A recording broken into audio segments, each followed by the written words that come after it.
Well, there you are. It's good to see you. Happy Sunday. And happy birthday to me. I will stipulate that you all love me like crazy, as much as I love you back. All right, let's take care of that. We've done all our happy birthdays. Let me get my comments on.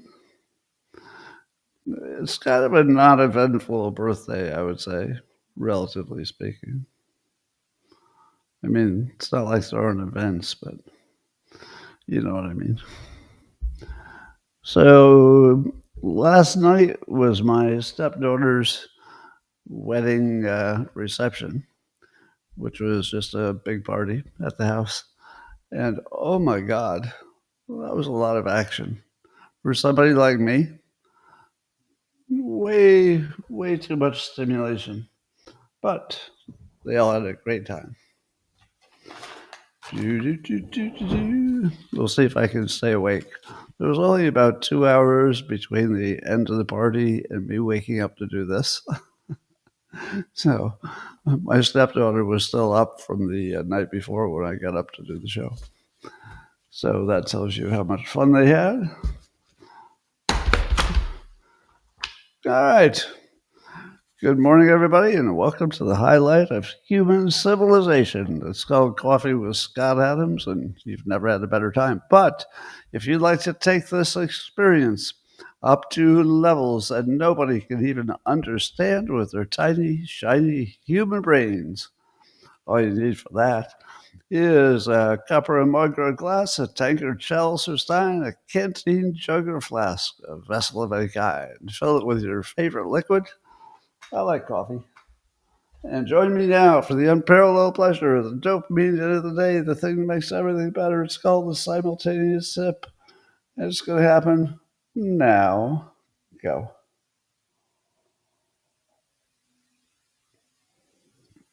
Oh, Paul, thank you. I won't say thank you every time, but I do appreciate it every time. I think you ought to know. All right. It's summer. Can we call it summer? Yeah, let's call it summer. So let's see what kind of stories the news is serving up in the summer. Now, if you don't follow the news, you wouldn't know that all the A-plus players take the summer off, or at least they're gone for a big part of the summer. So the stories that you get in the middle of the summer are less exciting than the ones you would get normally. Let me give you an example. In Politico, there's a headline and a story that goes with it that Trump and Musk aides have spoken amid pause and hostilities. It's not even about Musk and Trump. It's about their aides have spoken. Don't you think they both have about 1,000 people in their circle? And the overlap is probably like 500 people? Of course their aides have spoken. Of course they have. What kind of story is that? It has nothing to do with Musk or Trump or any decisions that they've made. That's what you call a summer story. It looks like a story, but it's not really. Not really. All right, here's another one. According to The Hill, the Atlantic has a seaweed blob that's going to break records, and it's going to get even bigger than it is now. It's already breaking records. So it's a seaweed blob. So I think there's something that happens in the summer that happens less than the rest of the year, which is we get attacked by blobs. It's not the same blob every time. Like it could be a hurricane blob, it could be a UFO blob, it could be a meteor heading toward the planet. But there's always some blob that's coming after us. And then we worry about it for a while. And then we move on to the next blob, I guess. All right, here's another summer story. A reporter asked Trump, are you worried that Russia-Ukraine could spiral into a nuclear conflict? What kind of question is that? And he says, Trump says, I don't, I hope not. I hope not. So, in case you were wondering, Trump hopes there's not a nuclear war. That doesn't have to happen. So that's your summer news. In case you were wondering, you might have been wondering, I wonder what Trump thinks of nuclear war. Well, now you have your summer news answer. He's opposed to it. Doesn't like nuclear war. Surprise. All right. In other news, there's something called an ice battery, which would power a bunch of homes, according to interesting engineering. Now, when I say an ice battery, it does not hold electricity. It literally just makes ice. And then that ice, so it makes the ice at night when the electricity is cheap. And then it uses the ice during the day to cool your home if you have AC. So it's a sort of idea where I said to myself, we didn't have that before. No, nobody until now. Nobody thought about using cheap electricity to make blobs of ice that would cool the building. Yeah, it's weird. All right. Well, we have it now. All right. ABC has a story that I call Orphan Persuasion. I want you to see if this is a real news story or it's obviously propaganda against Trump. All right. Real or propaganda. All right. So the story is, according to ABC News, the Trump administration's cuts to foreign aid have resulted in children in Ugandan orphanages losing access to medication, according to local workers. Now, is that a real story? Well, it might be real, but what's left out? Do we have some kind of special obligation to Ugandan orphans?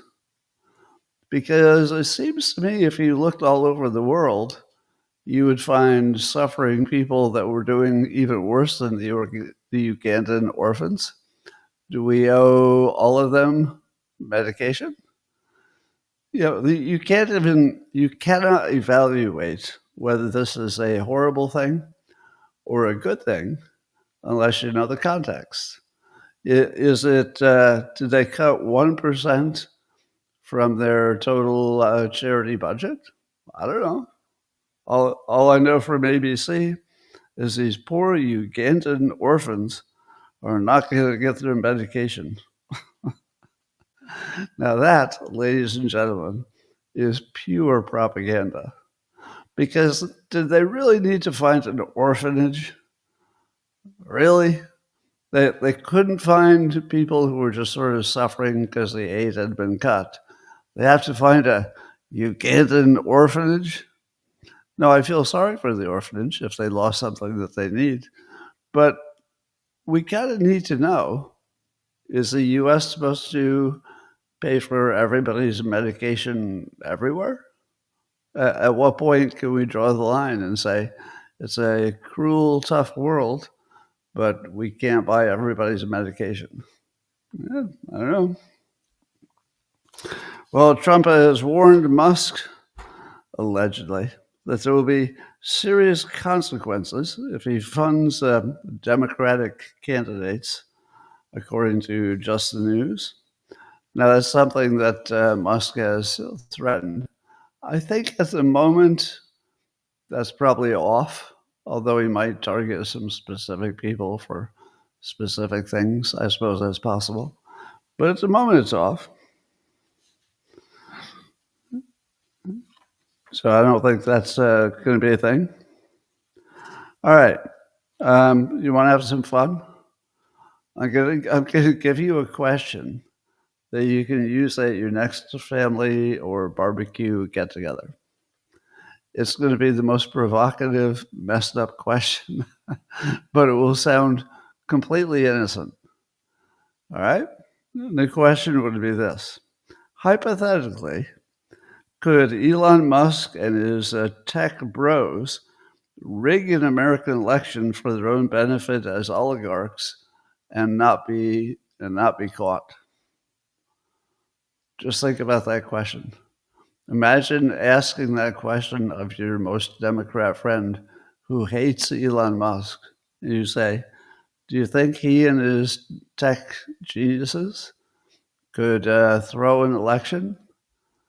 Because if they say no, then shut up. If he doesn't have any impact on elections, maybe you should just leave him alone. But if he does, and I think most people would fall into the trap, and they'd say, oh, yeah, Elon Musk, he could use his satellites and his Neuralink and his boring company, and they'd come up with something and say, yes, the Doge people could, play with the voting records. So if you can get them to admit that Elon Musk and his tech bro helpers, hypothetically, could rig an election, then how do you know 2020 was good? That's where the fun starts. And then people will say, but no court has found any problems. To which I'd say, but you think that Elon Musk could rig an election without leaving a trace. So there wouldn't be any court finding in that case either.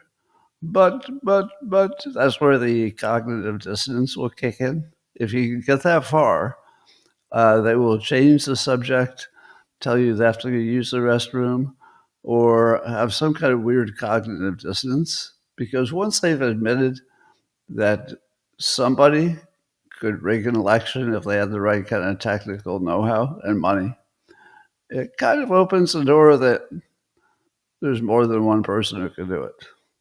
Like the CIA, for example. Well, according to Blaze Media, there's another question related to Musk and rigging an election. I saw some people say that Musk was rigging the 2024 election by adding a lot of money, and mostly money, right? Oh, but also he has control over X. We don't know if he made any changes on X, but in theory, his enemies believe he could have.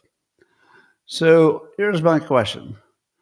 If you believe that somebody's money could change an election and effectively rig it, what about somebody who doesn't put in a lot of money, but is really good with messaging? For example, the difference between clown genius and the golden age and common sense, those are really strong campaign messages. And then you look at Bernie, oh, the oligarchs, oh, the oligarchs, and you don't even know what he's talking about. So is it fair that Bernie and his messengers are all just idiots? Oh, the oligarch, gotta watch out for the oligarch. But the Republicans have somewhat brilliant messaging help. Mostly Trump. Trump's the number one messenger, and nobody's ever been better. But Trump also has really capable message people who weigh in whenever there's something that's a little bit out of whack, and I'm one of them. So I don't control anything, but if you came out with a new message and I said, oh, that's not persuasive, wouldn't you feel a little bit of pressure to maybe, fix that? Probably you would. So is that rigging an election? Am I rigging it because I'm better with words and with persuasion? It feels like I am. In the same way that somebody putting a lot of money into it would be rigging it, I would definitely be rigging it by better messaging. Anyway, Blaze Media is pointing out that there are some recent polls that show President Trump's approval is among the best it's ever been. So Rasmussen and Insider Advantage and Trafalgar Group are all showing that his numbers are looking really, really good. Now, who knows what polls are accurate and which ones are rigged and blah, blah, blah. But those are 3 polls. I only know a little bit about one of them, so I don't think they made up any numbers. Here's a little tip for you, because I used to work in data collection and data analysis when I had my corporate job. If you can boil down whatever your complicated situation is into one number, that's kind of a miracle, but it also can activate people. Because if you have a complicated story about, well, this is up and this is down and this might go sideways, but when you put it all together, you should do whatever it is I'm asking you to do. That's not going to work, because there are too many numbers and it's complicated and there's variables. So if you want to persuade somebody, if possible, you want to take the message down to one number, as long as that number is a wisely chosen one. I'll give you an example. The one number that I care about with all these spending packages, and by the way, the latest spending package, according to Stephen Miller, is not a spending package. It's just a package in which they're spending. It's so ridiculous that we're having this conversation, because the public says if your package is spending money, you're a spending package. And we don't care if you use different words within Congress. Oh, it's a rescission, it's a this or that. Great. You can use your different words internally, but if you're spending my money and there's a bill involved, it's a spending bill. Sorry. I'm not going to back off from that. You're going to have to meet me halfway. It's a spending bill. All right. But if you have a spending bill in the context of a big deficit that might kill us all, what's the one number that if you could produce it, you would understand exactly what you're getting from the bill, beyond the details of what's in there, but in terms of the spending? The one number you need is how much does it add to or subtract from the debt. And I'm going to say over 3 years, because the CBO and the government, they like to do the 10-year thing. The 10-year thing is pure bullshit. Nobody can predict anything over 10 years. 3 is a stretch. It's like a big stretch. But at least it's, in the realm of something that makes sense. So I want to see one number. I want to see how much does this latest spending package add to the deficit or subtract. Now, you might say to yourself, well, Scott, that's not very hard. Obviously, the CBO or whoever else has scored it. So, it's not like nobody's looking into it. So somebody has that number, right? And our press would be reporting on that number. Now, would you agree with the fact that you generally understand that it has a lot of mega Trump things in it that you like, and that part you don't have to argue about too much if you're a Trump supporter? But don't you want to know the impact on the deficit? You kind of need to know that, don't you? So let me give you a little taste of why you don't know that. And I don't either, by the way. I have no idea. So so it comes as a sort of a package deal. All right, let me get back to that because I've got a piece that fits into it perfectly. So you're looking for the one number. And Russ' vote, according to the Hill. Now Russ is he's a budget guy, right? I don't know his official job, but everybody has a high opinion of Russ' vote and his budget work. But here's what he said. Well, here's what the Hill said. So this is your press trying to inform you whether the bill is adding to or subtracting from the deficit. And I swear I'm not making this up. I'm going to read the exact words because otherwise you think you just made that up. There's no way that's true. But here's what it says, according to the Hill. President Trump's tariffs will take a major bite out of U.S. deficit levels. Oh, okay. Well, that's pretty good. And Russ' vote also said the same thing. So I'm like, okay, Russ said it would reduce the deficit. We don't know how much yet. And the Hill says it will reduce the deficit. So far, so good. Is there a number? Yes. $2.5 trillion over the next decade. Now, I'd like to see that over 3 years because it's less crazy. But we're really close. We're really close. Now, having read that, what Russ' vote said and what the Hill said, I'm going to read you the next paragraph that's also in the Hill and the same story. You ready for this? And this is from the CBO. The deficit reduction is almost, remember, $2.5 trillion deficit reduction.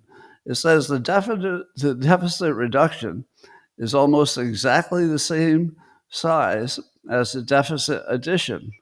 Wait, what? What? There's a deficit reduction, but there's also a deficit addition? Who in the world doesn't net those two things out and just tell you what the bottom line is? So if you didn't read that far, you would not know that the CBO found that the bill would add $2.4 trillion to deficits through 2034. So does it add to the deficit or does it subtract? And how many of you knew that when you're talking about the deficit, there are additions to it and there are subtractions from it, and they track them separately? How many of you knew that? I didn't know it. This is the most absurd thing. It's absolutely crazy. Anyway, Russ votes also thinks the tariffs will take a big bite out of the deficit. But that's what I think that was calculated in those numbers I gave you. So I was asking myself as I was playing with Grok this morning, what is it about the United States that can ever increase our revenue enough that we could take a bite out of the deficit? And I started with, okay, insurance. What if the government became the insurer of everybody instead of taxes? But then you look at the total amount that the country spends on insurance. It's a big number, but it's not deficit big. So you think, oh, that's not really big enough. Even if the government took a slice of that business, not really big enough to make a difference. The only thing I know of that's big enough is the energy market. So the energy market in the U.S., according to Grok, is about over 1.55 trillion per year. And that would include electricity, oil, natural gas, renewables, etc.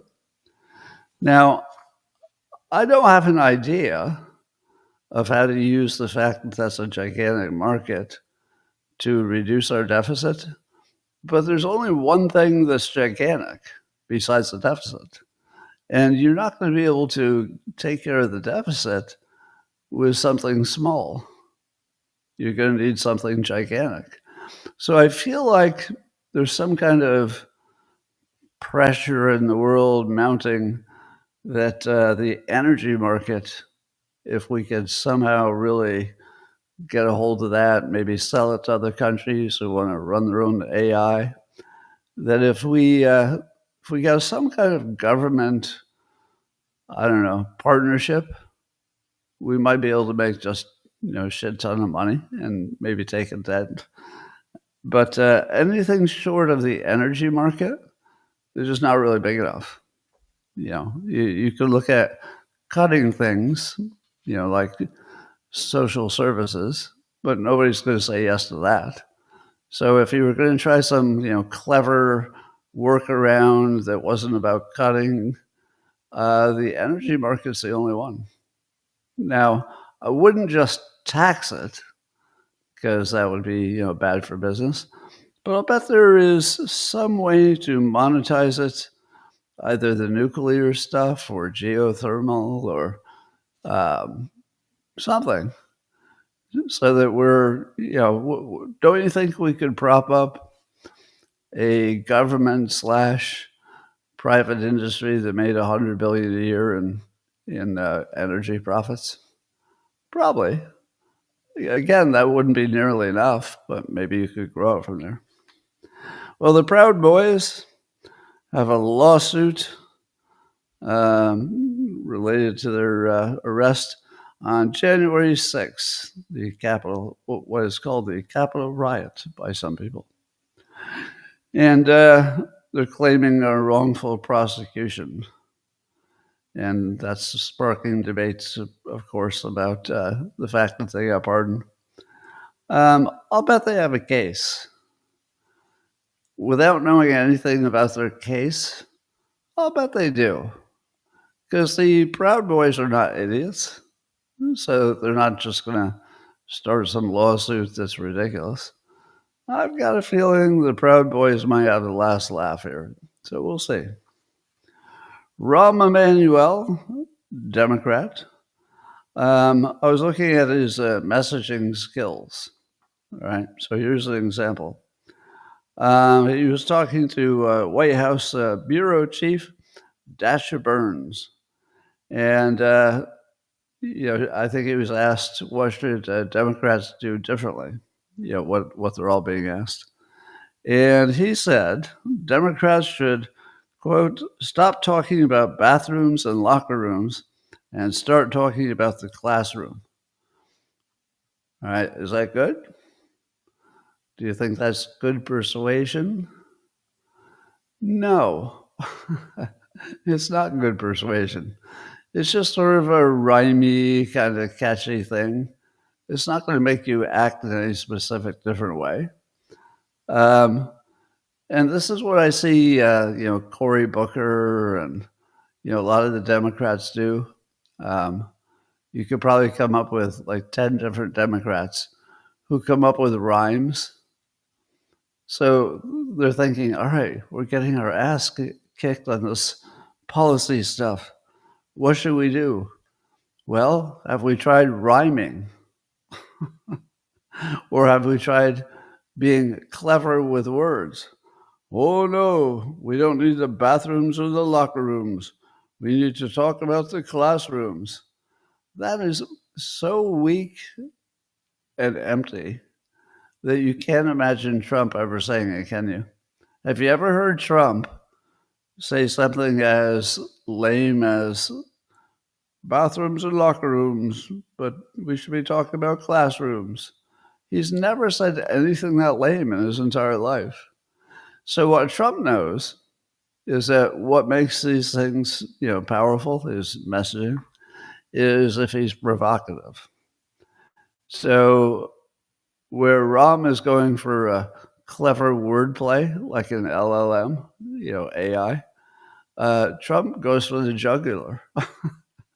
He doesn't do the wordplay. He tells you if you don't do this, criminals will come across the border and slay your family. Well, which one of those are you going to remember? Oh, gotta talk. Don't talk about the bathrooms and locker rooms. Talk about the classroom. Versus, uh, Tren de Aragua is going to come across the border and slay your entire family. There's no, there's no comparison. The Democrats don't have the slightest grasp of persuasion. It's like they've never been introduced to it as a skill, whereas Trump is, the best of all time. Anyway, rhyming without policy ideas, it's not going to work. And then lastly, you're wondering, is Rahm Emanuel somebody who could run for office and win? Well, I have mixed feelings. Number one, he's smart enough to alter his approach. I don't know if he would alter it the way I think he should, but he's definitely smart enough to say, did that work? Did that not work? Change his approach. And he's very smart and he's experienced, but unfortunately he has crime boss eyes. And I don't know that he can fix that. Now, I'm not saying he's a crime boss. I'm saying his eyes look like he just murdered somebody. And how are you gonna ignore that? You can't really ignore that. So the way I always think of it is, if you were a director and you were casting for your movie and you needed a crime boss, would Rahm Emanuel look like a crime boss who would be good in your movie? Yeah, he would be. And that's not true of everybody, right? Adam Schiff would not look like he could be a crime boss. Swalwell, not really. Schumer, no, not really. It's kind of unique to Rahm Emanuel. His eyes just say, I just killed somebody and I could kill you next. So, no, I don't know how he gets past that. Well, it's my favorite season, and by that I mean fake protest season. So, has it been every year that these NGOs and fake organizations that Soros funds and various Democrat rich guys fund, it's every summer, right? And they put their muscle on the street, and it's some of them are Antifa or Antifa connected. Some of them are communists, literally communists, but they might have names that don't sound too communist. And so here are the things you can kind of expect. Number one, if you're a Republican and you want to get a jump on things, I would start referring to the Democrat protests as chaos, because that's a word that they think works. It doesn't make much difference, really. But I would steal it because they're going to use it as something that, maybe the Trump administration doesn't know how to respond. They've got chaos. So I would say it looks like the Democrats and the NGOs and the protests are designed to bring chaos, because they are. They're designed to bring chaos. So here are the things which I think you're going to find out about during the protests. So the protests will probably last a while. They're mostly against, I think all, are against the ICE roundups. So they're opposed to rounding people up ICE and sending them back. But here are the things I expect you will see. Number one, you'll start seeing evidence dribbling out about which entities are involved. And you'll say to yourself, oh, wow, that's very artificial. Now, it starts out, people look at the news and they see people running around. They say, wow, there's a pretty big movement against these deportations. But is there really? Is there a big movement against deportations? Probably not. It's probably people who are paid to protest, and then some of them get out of control. Some of them are true believers, but you're not seeing anything that would tell you the sizing of the protest. It's probably minuscule, honestly. Or let's put it another way. If they were not being paid, how many of the protesters would have picked this issue, the ICE stuff, as the thing that they think most needs to get fixed? Don't you think they'd be doing something with climate change or, income distribution or stopping war? Yeah. The fact that they've not randomly, because it's all fake protests, the fact that they've latched on this one issue is pretty much all the evidence you need that it's fake and it's paid for, and you're not seeing anything like a natural response. So I think you'll see stuff dribble out about that. I think you'll see stories about somebody staging bricks near the events. Have we seen that yet? It's just so obvious. There'll always be a story about why was there a pile of bricks in this place where they knew there would be protesters. So that's probably coming. We know that Antifa will be implicated. We know that communists will be implicated. We know that there will be lots of printed signs that are sort of a dead giveaway that they have funding and organization. And of course, they'll be trying to unmask the ICE agents. So it's sort of a summer fake protest season in which you can kind of, in advance pretty much everything that's going to happen. So it's coming. According to the Post-Millennial, Senator Chris Van Hollen, he's the one who went down to try to free that Maryland dad. So he's the one who traveled to El Salvador to do that. But now he says the Trump administration needs to apologize to Garcia for deporting him. Now, if you didn't know, Garcia has been returned, but he's probably not happy about it because he's returning because there's a very long list of charges against him, which will probably put him in jail forever. So did he win? Did the lawyers, score a victory? Did the people who wanted more process, did they get what they wanted? So here's what I think. I think that every time a Democrat asks Republicans or the Trump administration to apologize to anyone for anything, I think they should do it. But it should be hilarious.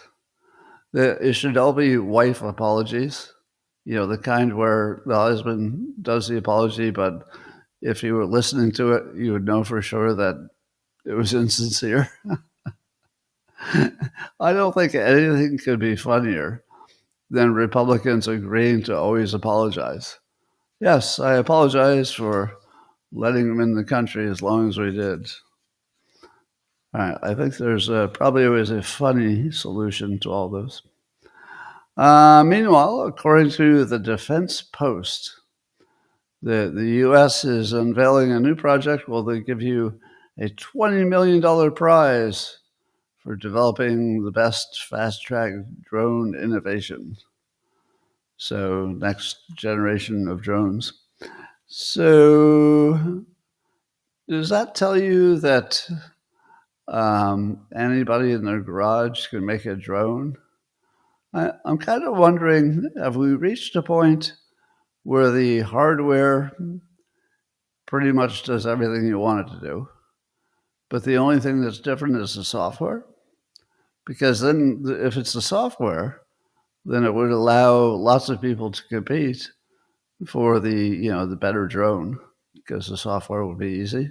But if they had to invent, I don't know, a more efficient motor or something, there'd be a lot fewer people doing that. Although probably by now there are probably 20 different companies who are trying to make more efficient drone engines, I'll bet you. Meanwhile, over in Ukraine, the Ukrainians have invented, this is also according to the Defense Post, a anti-drone pistol. So if it's the kind of drone that can be jammed, which would not include the ones that are tethered by optical cable, which are the main ones being used right now, but you could just point your little anti-drone weapon at it, and it would give you 50 watts and take out that drone. I don't know if I would depend on the anti-drone pistol. I've got a feeling that's not going to be nearly as effective as they hope. I don't know. According to the BBC, the pandemic generation of kids, they're damaged permanently, or could be permanently. But here's what one teacher said. Now, this is not based on a study. This is based on one teacher's observations. Rebecca Underwood, she said there is something different about the class of 2023. For the kids between 5 and 6 years old, they're physically more cautious. And then this quote caught my eye. Quote, many kids are not able to roll, not able to jump on 2 feet. They're very hesitant to climb. And I thought to myself, really? We have 6-year-olds who cannot be taught to jump on both feet? Really? That's way worse than I imagined it would be, but I don't believe it. Yeah, I think if you did a bigger study, this is just anecdotal. So I think she might have some weird kids in her class. All right. Ladies and gentlemen, that's all I have for today. So Sunday, it's time for you all to go do your Sunday things. I'm going to say hi to the people on Locals privately. But the rest of you, I'll see you tomorrow, same time, same place. I hope you like that the shows are a little bit shorter. I'd hate for you to be hating that. But sometimes there's just not that much to say.